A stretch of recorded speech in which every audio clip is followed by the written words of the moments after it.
के शो में। दिवालिया हुकूमत को 2 साल में बचा लिया, हुकूमती दावे की असल हकीकत क्या? बीमार मईशत को नई सिमत देने का हुकूमती दावा, असल हकायक क्या? क्या तहरीक इंसाफ हुकूमत का अगला साल गुज़िश्ता 2 सालों से बेहतर होगा?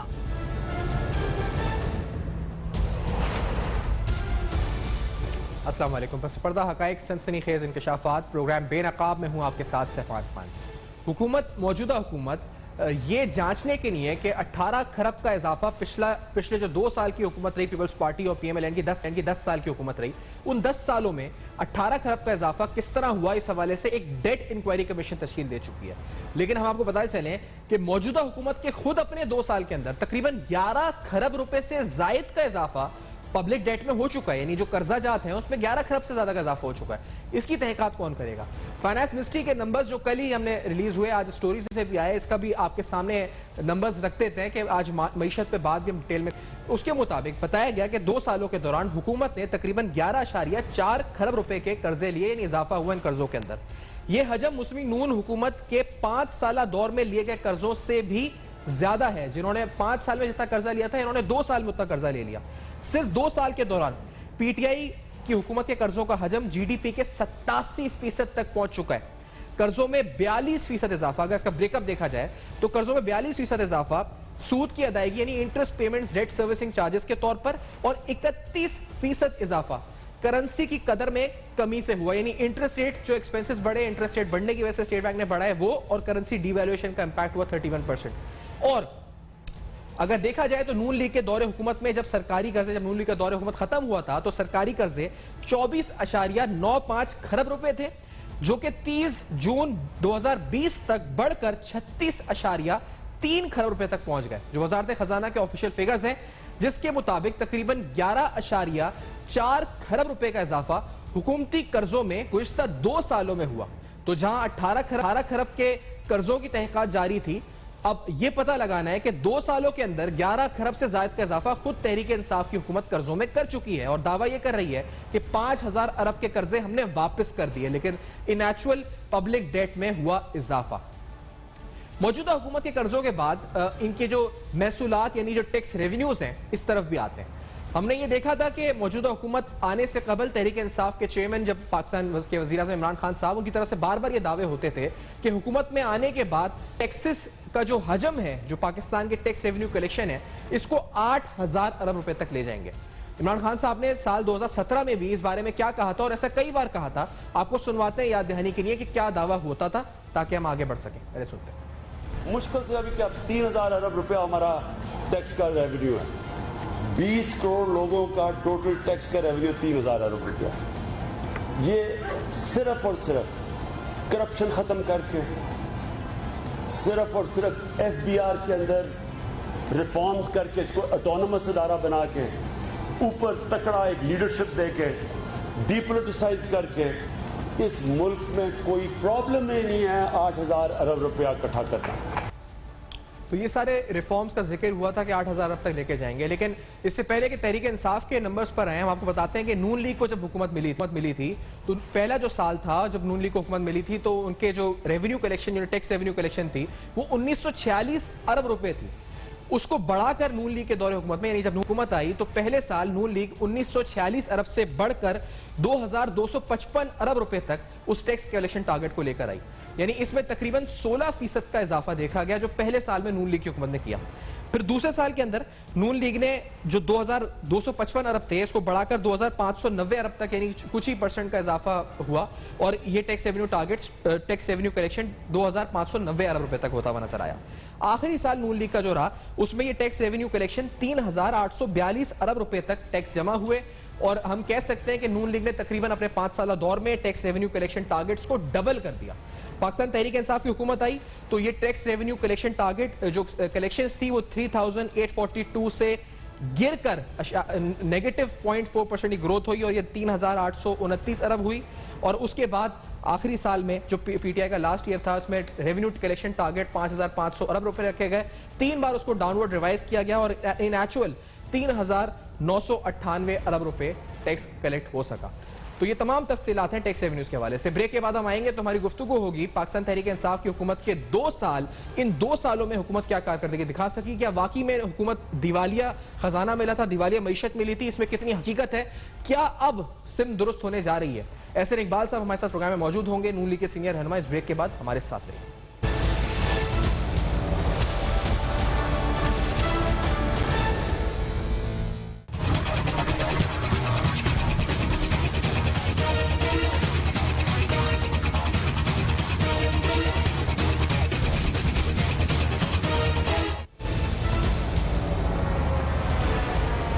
Welcome back. आप देख रहे हैं बेनकाब। बेनकाब में अहम तरीन सवालात। पाकिस्तान तहरीक इंसाफ की हुकूमत पूरा एतमाद है, वो कहती है जी कि हमने मईशत की सिमत दुरुस्त कर दी, दिवालिया हुकूमत थी, यानी 2 साल के अंदर जो हुकूमत का हाल था हमने उसको एक नई सिमत दे दी, हमने दिवालिया से मुल्क को बचा लिया। तहरीक इंसाफ की हुकूमत के जो बातें हैं उसको कुछ नंबर्स भी आप जुलाई के अगर सेल्स के नंबर्स देखें उसको सपोर्ट करते हैं। कुछ हद तक हम कहें तो जुलाई के महीने में सीमेंट सेल्स हों, टेक्सटाइल एक्सपोर्ट्स हों, मुल्क के ओवरऑल एक्सपोर्ट्स हों, स्टॉक मार्केट के 14% रिटर्न्स हों, तो कुछ हद तक मुस्बत खबरें हमें आना शुरू हुई हैं। अब ये पोस्ट कोविड रिकवरी है या वाकई में मईशत की सिमत दुरुस्त हो गई है, ये बड़ा अहम सवाल है। और इसके साथ साथ जब ये कहा जाता है कि गुज़िश्ता हुकूमत की माशी पॉलिसियों की वजह से हम यहाँ इस हाल में पहुंचे, तो उसमें कितनी हकीकत है, ये सवाल भी हम उठाते हैं। ऐसे इकबाल साहब प्रोग्राम में हमारे साथ मौजूद हैं, आपको खुशामदीद कहते हैं, नून लीग के सीनियर रहनुमा है, साथ वजीर है। ऐसे इकबाल साहब, क्या वाकई में आपको लगता है कि जुलाई के महीने के जो नंबर्स ही बता रहे हैं, current account deficit government claim कर रही है कि हमने कर्टेल डाउन कर लिया है, ये वाकई में हम कह सकते हैं कि माशी इस्तेकाम की तरफ सफर उसका आगाज हो चुका है, या फिर इसको कहना दुरुस्त नहीं होगा? ऐसे इकबाल साहब देखिए, जो हुकूमत ने दावे किए हैं कि उन्होंने मईशत में बहुत बेहतरी पैदा कर दी है, मैं नहीं समझता कि वो कहाँ से ये दावे कर रहे हैं। दरअसल अगर हुकूमत हकीकत में देखे तो जो उन्होंने मईशत का और अवाम का हशर किया है, उन्हें तो इस वक्त मुंह छुपा के फिर रहे होना चाहिए। देखिए, जो मईशत का सबसे बुनियादी इशारिया होता है या इंडिकेटर है, वो ग्रोथ रेट है कि आपकी जैसे गाड़ी चलाते हैं तो स्पीडोमीटर से मालूम होता है कि गाड़ी तेज चल रही है या आहिस्ता चल रही है। इसी तरह मुआशी तरक्की का जो बेसिक बैरोमीटर होता है वो उसकी जीडीपी ग्रोथ रेट होता है कि मुआशी सरगर्मियां किस कदर तेज रफ्तारी से चल रही हैं। जब हमने हुकूमत छोड़ी तो 5.8% पे जीडीपी ग्रोथ रेट था। आज इस हुकूमत ने -0.5 जो इनके बकौल है, लेकिन इंडिपेंडेंट एक्सपर्ट्स कहते हैं कि वो -1.5% है। इन्होंने 2 सालों में 7% जीडीपी ग्रोथ क्रैश कर दी है, उसको नीचे ले आए हैं। अगर इसको कारकर्दगी कहा जा सकता है तो मेरे पास कोई जवाब नहीं है। दूसरा जो एक इशारिया होता है जो आवाम को बराह रास्त मुतासिर करता है, वो इन्फ्लेशन है कि मुल्क के अंदर महंगाई की सतह क्या है। हमने 4% महंगाई छोड़ी थी, इस हुकूमत ने 13% पे महंगाई को 2 सालों में पहुंचा दिया है। और अगर आप फूड इन्फ्लेशन को देखें, वो तो कोई 19-20% पे चली गई है। और इस वक्त लोग आटे, दाल, घी, चीनी, जो बुनियादी उनकी ज़रूरियात हैं, उनके हाथों इतने मजबूर और बेबस हो गए हैं कि वो अपने खर्चे पूरे नहीं कर पा रहे। इसी तरह जो बिजली और गैस और पेट्रोल की कीमतें हैं, उनमें इतना होशरुबा इजाफा किया गया है, उसने पूरी मईशत की जो कॉस्ट ऑफ प्रोडक्शन है वो बढ़ा दी है। लिहाजा उससे भी एक बहुत महंगाई की लहर आई है। तीसरा जो एक इशारिया हो सकता है जिस पर आप माशी तरक्की को देखें, वो हुकूमत के टैक्स कलेक्शन है। जब हुकूमत के पास वसाइल नहीं होंगे तो वो कुछ भी अपना प्रोग्राम अमल नहीं कर सकती। लिहाजा किसी भी मईशत में टैक्स कलेक्शन वो ऑक्सीजन है जिसके जरिए कोई हुकूमत या कोई मईशत चलती है। हुकूमत का 2 साल बाद भी टैक्स कलेक्शन की वही सतह है जो हमने 2 साल पहले छोड़ी थी। ये पाकिस्तान की तारीख में पहली बार हुआ है कि कोई हुकूमत 2 सालों में 1 रुपया टैक्स के अंदर इजाफा करने में नाकाम रही है, जबकि महंगाई की वजह से हमारे जो अखराजात हैं वो बहुत उनमें हैरत अंगेज हद तक इजाफा हो चुका है। उसकी चौथा जो एक इशारिया है जो खुद हुकूमत ने बहुत अहमियत दी जिसको, जब हम हुकूमत के अंदर थे, वो ये थी कि पाकिस्तान कितने कर्जे ले रहा है। अब अगर आप हुकूमत पर देखें तो 2 सालों में इसने तकरीबन हमसे ज्यादा कर्जे लिए हैं जो 5 सालों में हमारे दौर में लिए गए थे। लेकिन हमारे दौर में कर्जे जो है वो खसारा पूरा करने के लिए नहीं लिए गए थे, वो डेवलपमेंट प्रोजेक्ट्स के लिए लिए गए थे, जिससे तवानाई के मंसूबे लगे, जिससे कनेक्टिविटी बेहतर हुई, मोटरवेज बनी। ये वो सारी इन्वेस्टमेंट है जो पे बैक कर सकती है अपना जो भी कर्जा जिसको लगाने के लिए इस्तेमाल किया गया। लेकिन हुकूमत ने 2 सालों में हमारे से ज्यादा कर्जा लिया, लेकिन ये सारे के सारा खसारे की नजर हो गया, क्योंकि हुकूमत टैक्स कलेक्शन में नाकाम रही और जो खसारा था इसके अखराजात में इजाफा होने की वजह से उस खसारे को पूरा करने के लिए मजीद कर्जे लिए और खा गई है। और अब इनके एवज, इन कर्जों के एवज कोई पैदावारी सलाहियत में इजाफा नहीं हुआ जिससे हम मुस्तकबिल में ये कर्ज उतार सकेंगे। तो इसलिए हुकूमत ने एक कर्जों के दलदल में भी हमें फंसा दिया। फिर एक और जो इशारिया आवाम की दिलचस्पी का हो सकता है वो बेरोजगारी और गुर्बत है कि क्या मुल्क के अंदर गुर्बत में कमी हुई है, क्या बेरोजगारी में कमी हुई है, दोनों के अंदर होशरुबा इजाफा हुआ है। तो ये वो तमाम इशारे हैं कि जिनके ऊपर आप किसी हुकूमत की मौशी कारकर्दगी को जान सकते हैं, और एक एक करके अगर आप देखें तो सब में हुकूमत ने बदतरीन कारकर्दगी का मुजाहरा किया। इकबाल साहब, ये बताइए कि हुकूमत की तरफ से बार बार ये दावा होता है कि माजी की हुकूमत ने हमें कुछ नहीं दिया, रिजर्व इतने नीचे, करंट अकाउंट डेफिसिट जो था वो इतना बड़ा हुआ था। आपकी गवर्नमेंट जब आप जा रहे थे तो जीडीपी नंबर्स बहुत अच्छे थे, मौजूदा हुकूमत से कंपैरिजन ही नहीं, लेकिन करंट अकाउंट डेफिसिट इतना था, रिजर्व इतने थे कि ऑल्टरनेट, एक गलती इन्होंने की कि आईएमएफ के प्रोग्राम में लेट गए। इसके अलावा हमारे पास कोई ऑप्शन नहीं था, हमें वर्ल्ड बैंक पैसे नहीं दे रहा था, हमें एडीबी पैसे नहीं दे रहा था, हमें करेंसी डिवैल्यू भी करनी थी। We don't have an alternate, हमारे पास कुछ नहीं था रास्ता। और तो आप अगर थे तो आप क्या कर लेते अगर, क्योंकि जो हालात थे आप लोगों ने भी आखिरी साल में डिवैल्यूएशन स्टार्ट कर दी थी करेंसी की, आईएमएफ के पास ना जाते तो और क्या नुस्खा था, क्या आपके पास ऑल्टरनेट प्लान था? ऐसे नहीं।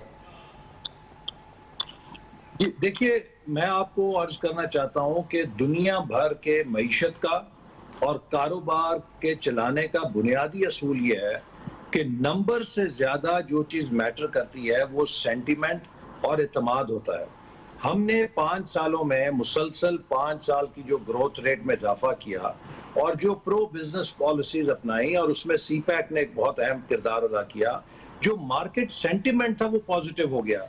और यही वजह है कि जनवरी 2018 में वर्ल्ड बैंक ने एक साउथ एशिया की फोरकास्ट जारी की, तो पाकिस्तान के लिए उन्होंने अगले 2 सालों में 6% की ग्रोथ रेट को प्रोजेक्ट किया। अब वर्ल्ड बैंक को पता था कि जनवरी 2018 में हमारा करंट अकाउंट डेफिसिट कितना है, उनको ये भी पता था कि हमारे ऊपर कर्जों का कितना बोझ है। इन सब चीजों के बावजूद उन्होंने 6% की फोरकास्ट की कि पाकिस्तान का एक मोमेंटम बन गया है, पाकिस्तान के पीछे एक पॉजिटिव सेंटिमेंट आ गया है, लिहाजा अब ये 6% से तरक्की करेगी। और अगर वो मोमेंटम बरकरार रहता तो आज हमारी जीडीपी का हुजम $350 अरब हो चुका होता।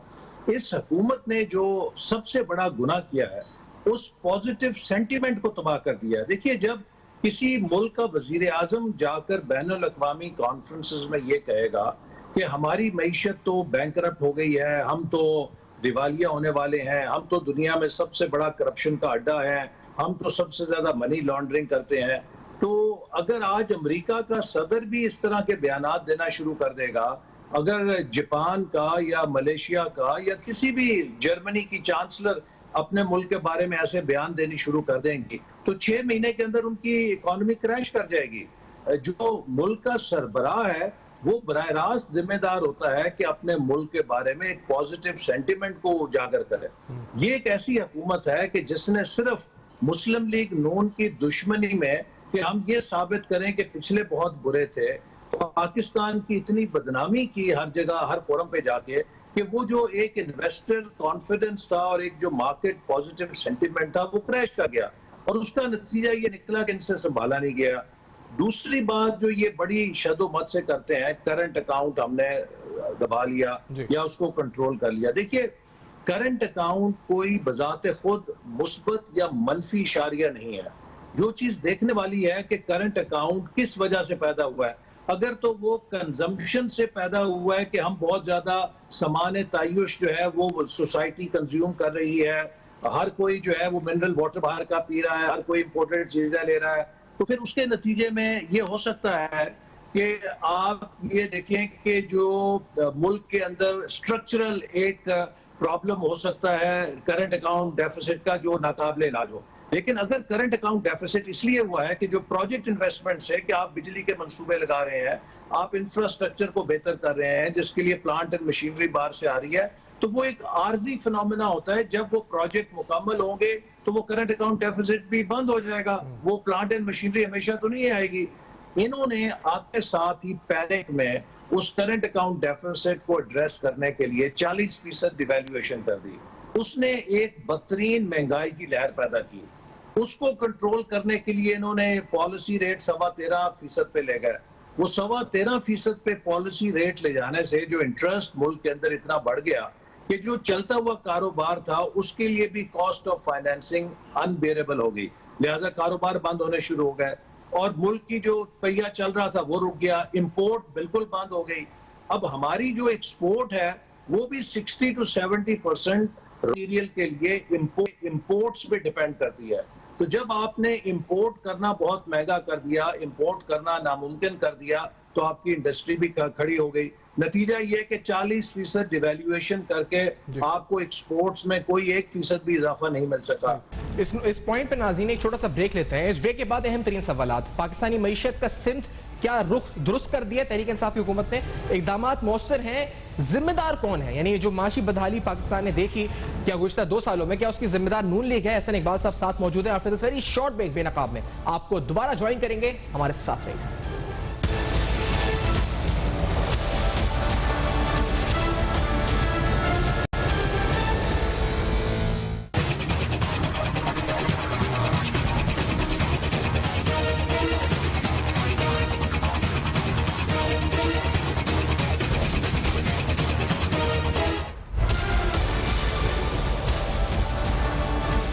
बैक, आप देख रहे हैं बेनकाब। हुकूमत कहती है जी, हुकूमत पर एतमाद है, हुकूमत समझती है कि मुल्क अब सही सिमत में जा रहा है, मईशत संभल रही है, इस्तेकाम का सफर शुरू हो चुका है। असद उमर साहब कहते हैं कि कप्तान क्रीज पे सेटल हो चुका है। और इसी तरह कुछ नंबर्स भी रिफ्लेक्ट हो रहे हैं। सेल्स के नंबर्स आप देखें जुलाई के, या इसके साथ करंट अकाउंट डेफिसिट जो कि गवर्नमेंट ने काफी हद तक कर्टेल डाउन किया है। क्या ये तमाम इशारे हैं कि हुकूमत वाकई में और मुल्क वाकई में एक सही सिमत में दाखिल हो गया, एक सही माशी सिमत में दाखिल हो गया? क्या वाकई में हुकूमत के मौसर इकदाम से ये सब कुछ हो रहा है? हम ये जान रहे हैं। एहसन इकबाल साहब से नून लीग के सीनियर रहनुमा हमारे साथ मौजूद है। आपके कुछ जो साबिक वजीर भी मिफ्ता इस्माइल साहब भी कल कह रहे थे कि बुखार के मरीज को आपने कीमोथेरेपी शुरू करा दी, लेकिन हुकूमत तो कह रही है कि मरीज बुखार का नहीं, मरीज आईसीयू में था और अगर कीमोथेरेपी नहीं देते तो शायद मरीज खुदा ना खास्ता दिवालिया हो जाता। तो फिर आप उसको तशखीस किस तरह कर रहे हैं? आप समझते हैं इतना ज्यादा मसला नहीं था करंट अकाउंट डेफिसिट का जो इतना इन्होंने हार्डली इसको एग्रेसिवली टैकल किया? फिर किस तरह करते हैं टैकल? जब वर्ल्ड बैंक आपको ये कह रहा है कि अगले 2 साल आप 6% पे ग्रो करेंगे, तो मैंने आज तक 6% पे ग्रो करती हुई इकोनॉमी आईसीयू के अंदर नहीं देखी। वो 6% की ग्रोथ एक सेहतमंद, तवाना और उभरती हुई मईशत के इंडिकेटर है। लिहाजा ये कहना कि पाकिस्तान की मईशत खुदा ना खास्ता 2018 में आईसीयू में थी, ये दुरुस्त नहीं। 6% के साथ ये तो तेजी के साथ दौड़ रही थी। इन्होंने पाकिस्तान की मईशत को 2 साल में आईसीयू में डाल दिया है कि वो इकोनॉमी जो 6% से दौड़ रही थी आज -% पे जाके बिस्तर पे डाल दिया इन्होंने। आज ग्रोथ खत्म कर दी है हमारी इकोनॉमी की। तो एक्चुअली तो ये जिम्मेदार है मुल्क के उस ग्रोथ मोमेंटम को क्रैश करने के, जिनकी ना अकबत अंदेशी ने, जिनकी नालायकी ने, जिनकी ना अहली ने, जिनकी ना तजुर्बेकारी ने ऐसे फैसले किए हैं कि जिससे हमारी मईशत का सारा ग्रोथ मोमेंटम खत्म हो गया है। और जैसे मैंने कहा कि वो करंट अकाउंट डेफिसिट जो है वो एक आर्जी डेफिसिट था, चूंकि हमने बहुत हैवी इंपोर्ट की थी पावर प्लांट्स के लिए।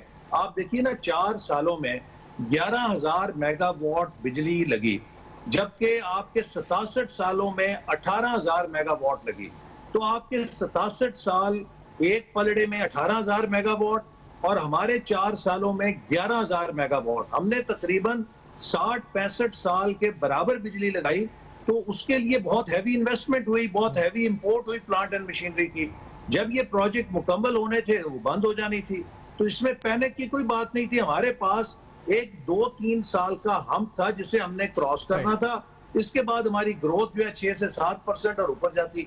इन्होंने तो पैनिक में आके इमरजेंसी ब्रेक लगा के मईशत का मोमेंटम खत्म कर दिया और मईशत को क्रैश कर दिया है। और आज उसी का नतीजा है कि आज आपके यहाँ जॉब क्रिएशन की बजाय ले ऑफ्स हो रहे हैं। अच्छा, ये आपके मुल्क में जहाँ 4% अब जो हालात हैं 13% पे चली गई जो है, हमने सवाल गुर्बत के अंदर इजाफा हो रहा है, जो कि लोगों के आगे जो सवाल पहले ऐसा पूछा था कि अब आपको क्या नजर आता है, क्या आपकी हुकूमत से कंपैरिजन में नहीं, जो पिछला साल तहरीक इंसाफ के 2 साल रहे हैं उसके मुकाबले में क्या तीसरा साल बेहतर होगा? क्योंकि अब जो जुलाई के नंबर्स आए हैं, सीमेंट की फरोख्त में 38% इजाफा ईयर ऑन ईयर, डीजल की फरोख्त में 15% इजाफा, पेट्रोल की फरोख्त में 8% इजाफा, यूरिया खाद की फरोख्त में 22% इजाफा, टेक्सटाइल की बरामदात डॉलर टर्म्स में 14% इजाफा, 17 सालों में रवां साल जुलाई के माह में जो 14% स्टॉक मार्केट का रिटर्न, गाड़ियों की फरोख्त में 36% इजाफा, बैंकिंग डिपॉजिट्स में 17% इजाफा, तरसीलात ज़र में 36% इजाफा रिकॉर्ड किया गया। ये सब जुलाई के फिगर्स हैं।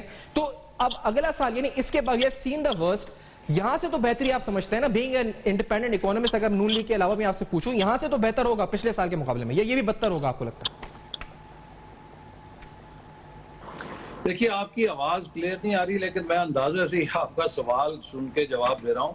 आपने शायद चंद शोबों में इजाफे का बताया है कि उसमें इजाफा है और हुकूमत कहती है कि इजाफा हो रहा है। देखिए, जब भी मईशत होगी उसको आपको इन एग्रीगेट देखना पड़ेगा। कुछ शोबे हैं जो हमेशा विनर्स होंगे, कुछ लूजर्स होंगे, लेकिन एक जो मजमूई उसका असर है, जो मजमूई उसकी परफॉर्मेंस है, उसके ऊपर ही आप किसी शोबे का जायजा ले सकते हैं। अभी हुकूमत ने जो बजट पेश किया है उसके अंदर खुद इन्होंने लार्ज स्केल मैन्युफैक्चरिंग की। तो जब आपका सनती शोबा पैदावार नहीं देगा, उसमें इजाफा नहीं होगा, तो नए रोजगार के मौके कहाँ से पैदा होंगे। लेकिन इस जितनी भी बुरी मईशत हो उसमें यकीनन कुछ शोबे ऐसे होंगे जिनके अंदर हमेशा अपॉर्चुनिटी होगी, वो एक मखसूस शोबे के अंदर ग्रोथ भी दिखा सकते हैं। जैसे अब कोविड की सिचुएशन आई है, अब इसमें जो हमारे टेक्सटाइल यूनिट्स या जो हमारे मुल्क के अंदर ऐसे कारखाने थे जो प्रोटेक्शन किट्स बना सकते हैं, जो मास्क बना सकते हैं, उनके लिए एक नई अपॉर्चुनिटी है, वो ग्रोथ करेंगे। लेकिन सवाल यह है कि क्या हमारी इकोनॉमी का कुल इन्हिसार एक्सपोर्ट्स पे, इन प्रोटेक्शन किट्स के ऊपर है और इन मास्क की एक्सपोर्ट पर है? ये एक्सपोर्ट का कितना फीसद हिस्सा है? एक माइन्यूट सा हिस्सा है। तो असल जब तक आपकी मईशत पूरी तौर पे खड़ी नहीं होगी और आपके तमाम सेक्टर्स परफॉर्म नहीं करेंगे, आपके लिए नामुमकिन है कि आप अपनी मईशत को बहाल कर सकें। और इसके लिए आपको अपना जो मैक्रो इकोनॉमिक फ्रेमवर्क है वो दुरुस्त करना पड़ेगा। अभी आप ये देखिए कि हर रोज आपका रुपया जो है वो बेयकीनी का शिकार होके वो स्लाइड कर जाता है। जब आपके यहाँ हालात ये होंगे कि इन्वेस्टर ये विजुलाइज नहीं कर सकता कि महीने के बाद या 6 महीने के बाद रुपए की क्या वैल्यू होगी, तो वो कैसे फैसला करेगा कि यहाँ पे मैंने इन्वेस्टमेंट करनी है या नहीं करनी?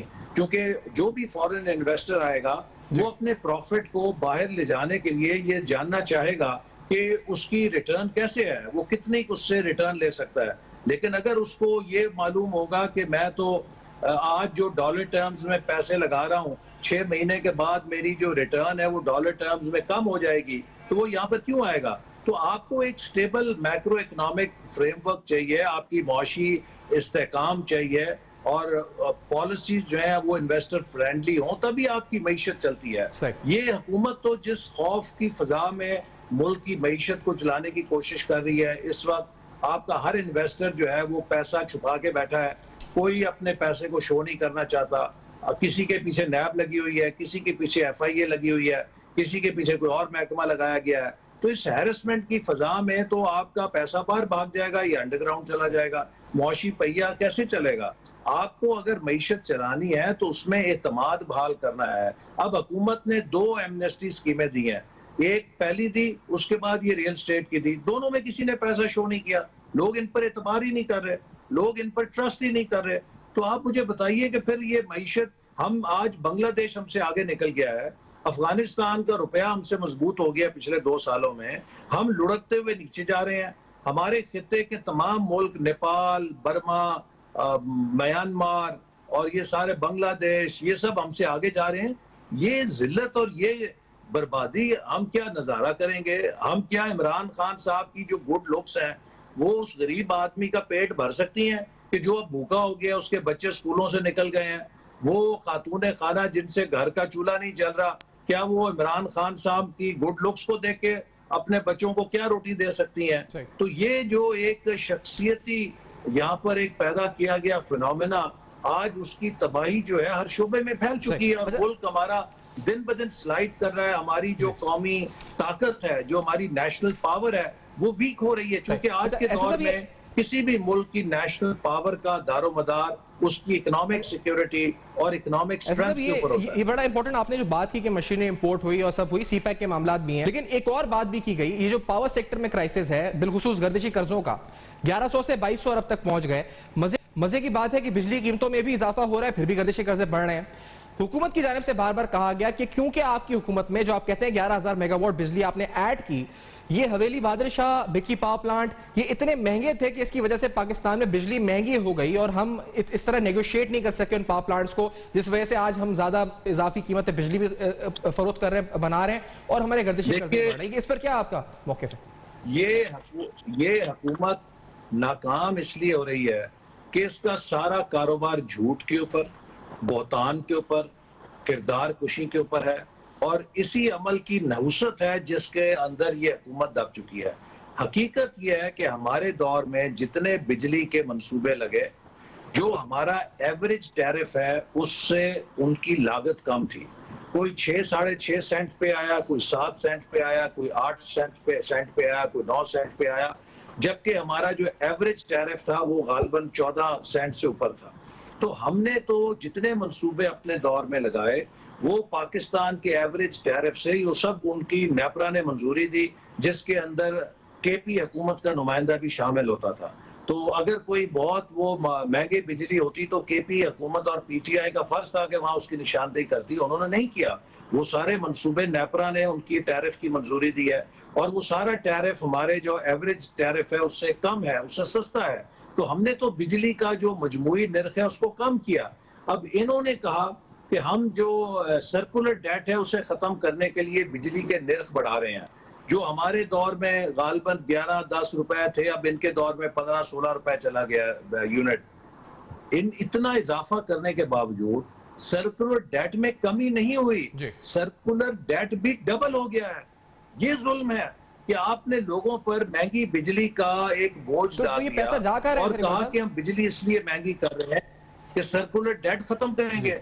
आपने बिजली भी महंगी कर दी और सर्कुलर डेट भी दुगना हो गया, तो वो पैसा किधर गया, किसने खाया? जी, इस पॉइंट पे नाज़रीन एक छोटा सा ब्रेक लेते हैं। इस ब्रेक के बाद अहम तरीन सवाल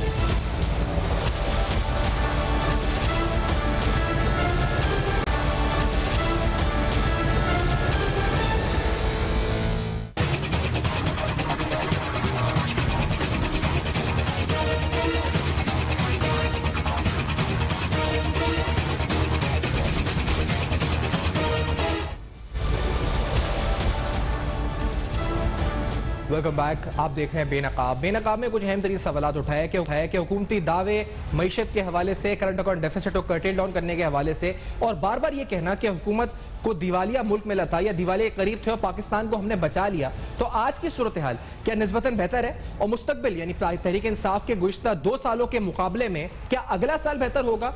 बिलखुसूस वो नंबर्स जो हमें अब नजर आ रहे हैं, जो कोविड के बाद की रिकवरी है, क्या उसको हम माशी इस्तेहकाम की तरफ एक सफर शुरू करेंगे या कोई अगला माशी क्राइसिस हमारे सामने खड़ा हुआ है? हुकूमत की अपनी माशी पॉलिसी कितनी मौसर रही और क्या नून लीग की गलत माशी पॉलिसियां या नून लीग की माशी पॉलिसियां जिम्मेदार हैं मौजूदा हुकूमत के बहरानों की? ये बड़े अहम तरीन सवाल थे जो आज प्रोग्राम में उठाए। ऐसे इकबाल साहब के जवाब भी आपने सुने और आपको प्रोग्राम के शुरू में ये बताया कि पाकिस्तानी कर्जों में कितना इजाफा हुआ है और नून लीग के गुज़िश्ता अदवार में कितना, जो पहले 2 साल के अंदर नंबर्स जो थे महंगाई के या फिर फिस्कल डेफिसिट के या टैक्सेशन के, मौजूदा हुकूमत के कंपैरिजन में वो नंबर्स किस तरह से रिफ्लेक्ट हो रहे हैं। आपका फीडबैक हमें मौसूल होता है हमारे फेसबुक, ईमेल, ट्विटर पे। ये तमाम एड्रेसेस आपके सामने फ्लैश कर रहे हैं। देखते रहिएगा अब तक। अपना बहुत ख्याल रखिएगा।